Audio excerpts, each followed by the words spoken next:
So what happened the last time you were reading?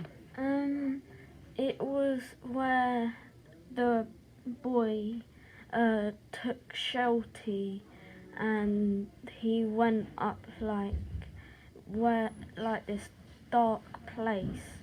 They described it as I forgot how they described it, but they said it was dangerous. Oh, okay. And he had bring Sheltie up there, and what the bit I read, it said that Sheltie might have wandered off from Georgie. Okay, so it sounds like quite a dramatic point that I'm joining you for. Okay, do you want to start where you left off? Took a deep breath. Please let Sheltie be all right, Emma said out loud. Please don't let anything happen to him. Mum gave Emma's hand a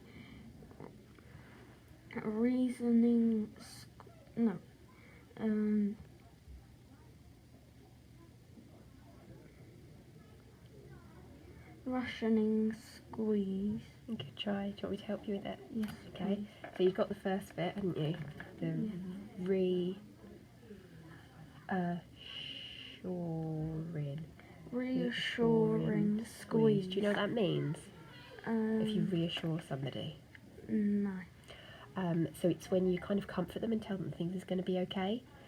They continued on the pathway. As it climbed up steadily through the woods, the little stream bubbled past them on its way down to Little Apply Wood. If I put that, I think you're going to see it's two words. Apple and wood. So it's a compound word where it had two together, applewood. Okay.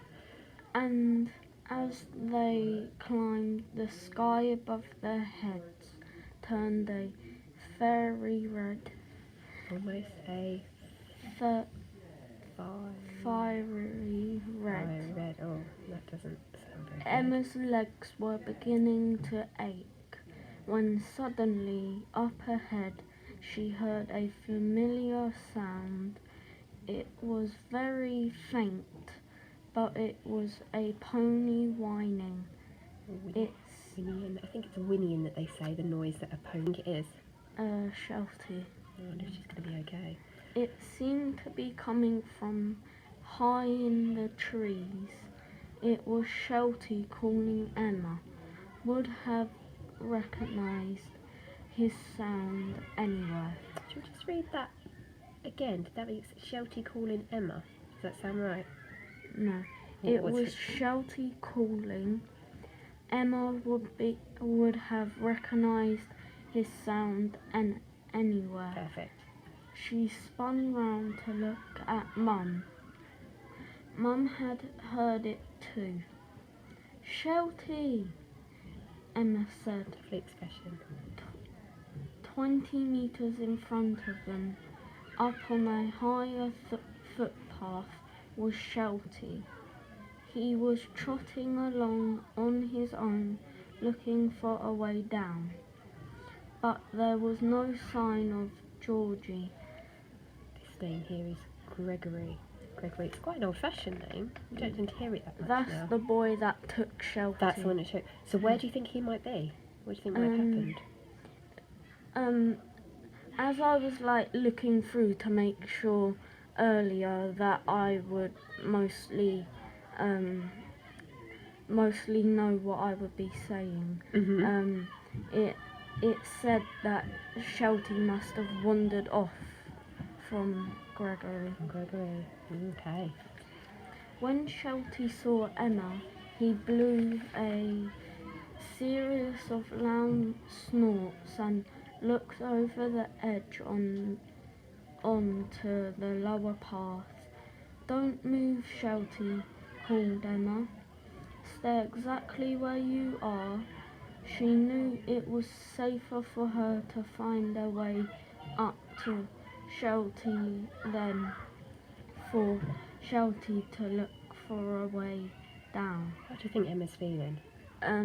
happier that she's found Sheltie, but a bit worried because he might slip. It sounds like it's fall. quite a precarious position he's in. Yeah. But Sheltie couldn't wait as Emma ran along searching for a track which joined the two paths. Sheltie trotted along too. He followed Emma's movements up on the higher path, and when Emma did spot the track, she was looking for Sheltie slide down it before Emma had a chance to stop him. I know. Can we read that sentence again? Yeah. Let's just make sure it makes sense, because I think you did that thing with the punctuation again. Okay, so let's try it.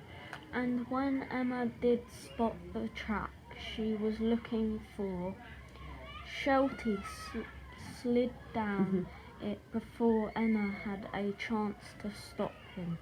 Much better. Oh, so what you were worried was going to happen. As they met at the bottom, Sheltie pushed his soft muzzle into her chest, and Emma threw her arms around his head and kissed his ear. She was so happy to have him back, safe and sound. Sheltie was also pleased to see Emma, and as she hugged him, he made a soft little pony noise and blew hot breaths down her neck. "But where is Gregory?" said Mum. There was no sign of the boy anywhere. Emma held Sheltie's bridle at arm's length and quickly checked him over. His legs seemed fine, but she did notice that his legs were all wet and he had very muddy hooves. What do you think that might mean? Maybe where Gregory took Sheltie it was a bit muddy, so Gregory could be in trouble, or he could be scared and is hiding. Yeah. Read a little bit more and see if we can find out. Where were we? There we go. Emma called out, "Gregory! Gregory!"